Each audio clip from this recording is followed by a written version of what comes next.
কসবা কাণ্ডের পর থেকেই গুলশান কলোনির নাম উঠে আসছে, কিন্তু এই গুলশান কলোনির যখন নাম উঠে আসছে তখনই আরও বেশ কিছু চাঞ্চল্যকর তথ্য সামনে আসছে। কি সেই তথ্য?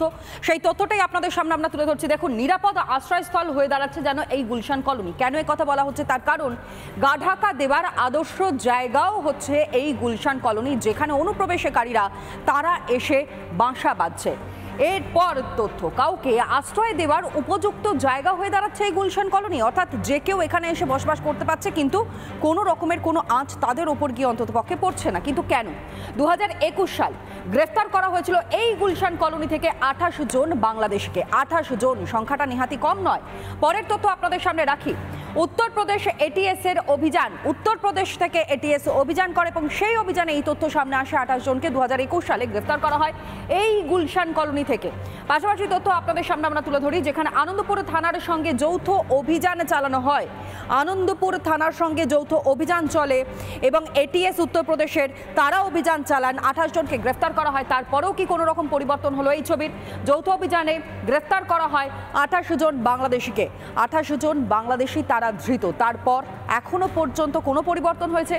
জাল পাসপোর্ট নিয়ে ভারতে আত্মগোপন করে রয়েছে তারা। কি উদ্দেশ্য তাদের সত্যি আমরা কেউ জানি না, কিন্তু তারা বাংলাদেশে থেকে একেবারে অবাধে প্রবেশ করছে এ রাজ্যে। গুলশান কলোনিতে তারা থাকছে দীর্ঘদিন ধরে।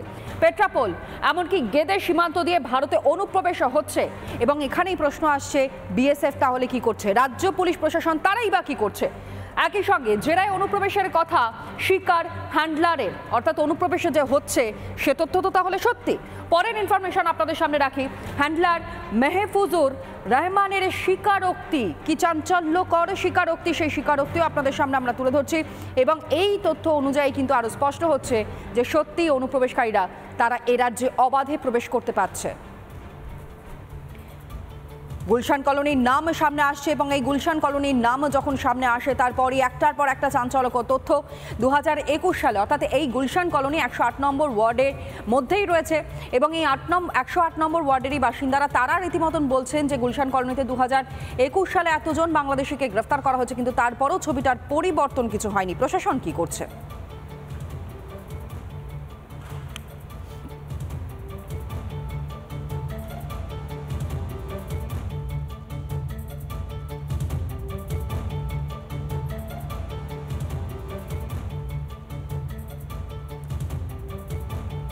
কিন্তু সব থেকে বড় বিষয়, কেন এই বাংলা স্বর্গরাজ্য হয়ে দাঁড়াচ্ছে?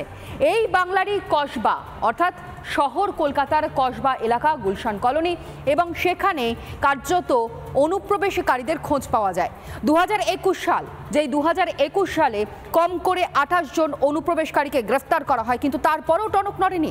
108 নম্বর ওয়ার্ডের বাসিন্দারা তারা রীতিমতন সোচ্চার হয়েছেন, তারা ভয়ে রয়েছেন, তারা আতঙ্কে রয়েছেন। এমনকি তারা বলছেন, যখন 28 জনকে গ্রেফতার করা হয়েছে 3 বছর পেরিয়ে গিয়েছে, কিন্তু এখনো পর্যন্ত প্রশাসন কোনো পদক্ষেপ নিচ্ছে না। কেন?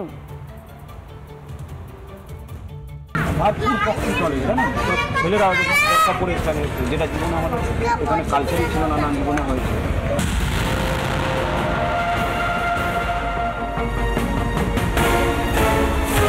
কলকাতায় অনুপ্রবেশকারীদের নিশ্চিন্ত ডেরা।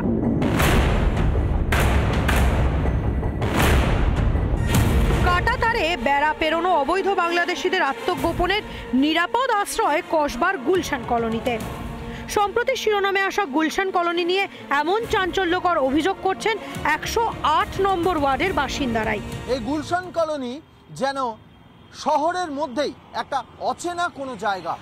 এই গুলশান কলোনিতে আশ্রয় নিয়ে রয়েছে প্রচুর পরিমাণে বাংলাদেশি, জানাচ্ছেন 108 নম্বর ওয়ার্ডের বাসিন্দারাই। এমনকি ভোটের সময় এই গুলশান কলোনি থেকে এসে ছেলেরা বোরখা পরে ভোট দিচ্ছে।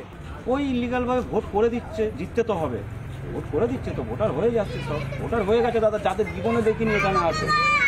ভারতপুর পক্ষে চলে, জানেন, সব ছেলেরা দরকার পরে এখানে, যেটা জীবনে আমাদের এখানে কালচারই ছিল না, নানা জীবনে হয়েছে। স্থানীয়দের অভিযোগ, গুলশান কলোনির সৌজন্যে গত কয়েক বছরে অস্বাভাবিক হারে বৃদ্ধি পেয়েছে এলাকার ভোটার সংখ্যা। বাংলাদেশি ন্যাশনালস এই গুলশান কলোনিতে থাকছে, আশ্রয় নিচ্ছে, এমনকি তারা ভোটারও হয়ে যাচ্ছে। চাঞ্চল্যকর বয়ান দিচ্ছেন এই 108 নম্বর ওয়ার্ডের বাসিন্দারা। এই বিগত 10 বছরের মধ্যে গুলশান কলোনিতে এত বিপুল পরিমাণে মানুষ চলে এসেছেন, যার ফলে ভোটার সংখ্যা অস্বাভাবিক বেড়ে গেছে। বাড়াতে হয়েছে বুথের পরিমাণও। হ্যাঁ, ভোটার বেড়ে গেছে। আমাদের এই 108 নম্বরের ভেতরে বেড়েছে। গুলশান কলোনির ভোটার সব এখানে দিতে আসে। কোথাকারের মুসলমান অত জিজ্ঞেস করতে গেলে পারে ও বলবে না। ভোটার অনেক বেড়ে গেছে। ভোটার এত ছিল না, আর এত ঝামেলা আমাদের এদিকে ছিল না। এখন টুকটাক ঝামেলাও বেড়ে গেছে, আর ভোটার অনেক বেড়ে গেছে। 2021 সালে যৌথ অভিযান চালিয়ে এই গুলশান কলোনি থেকেই 28 অবৈধ অনুপ্রবেশকারীকে গ্রেফতার করে উত্তরপ্রদেশের এসটিএফ ও আনন্দপুর থানা। তারপর কোনো হেলদোল নেই পুলিশের। পশ্চিমবঙ্গকে পশ্চিম বাংলাদেশ করবার তাদের যে আপ্রাণ চেষ্টা, সেই আপ্রাণ চেষ্টার ফলশ্রুতি হিসাবে পশ্চিমবঙ্গের জনবিন্যাসের বিভিন্ন ধরনের পরিবর্তন হয়েছে।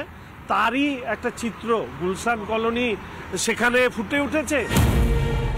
অনুপ্রবেশ প্রসঙ্গে ফের কেন্দ্রের ঘাড়েই দায় ঠেলল তৃণমূল। তারা প্রবেশটা করছে কোথা দিয়ে? বর্ডার দিয়ে প্রবেশ করছে। বর্ডারে যদি বেআইনি অনুপ্রবেশ ঘটে তার দায়িত্ব তৃণমূল কংগ্রেসের বা মমতা বন্দ্যোপাধ্যায়ের নয়। বর্ডার পাহাড়ে রয়েছে বর্ডার সিকিউরিটি ফোর্স, যার মাথায় রয়েছেন কেন্দ্রের স্বরাষ্ট্রমন্ত্রী অমিত শাহ, ভারতীয় জনতা পার্টির কেন্দ্রীয়। সুশান্ত ঘোষকে খুনের চেষ্টার ঘটনায় ফের একবার উঠে এসেছে গুলশান কলোনির নাম। এত কিছুর পরেও গুলশান কলোনি যেন দেশের বাইরে একটা অংশ। ভোট রাজনীতির জন্য জাতীয় নিরাপত্তা নিয়ে ছিনিমিনি আর কতদিন? রিপাবলিক বাংলা। নানা ধরনের কন্টেন্ট দেখার জন্য লাইক করুন, শেয়ার করুন আমাদের ফেসবুক পেজ, সাবস্ক্রাইব করুন আমাদের ইউটিউব চ্যানেল। পাশাপাশি অন্যান্য ব্রেকিং নিউজের জন্য অবশ্যই চোখ রাখুন রিপাবলিক বাংলায়।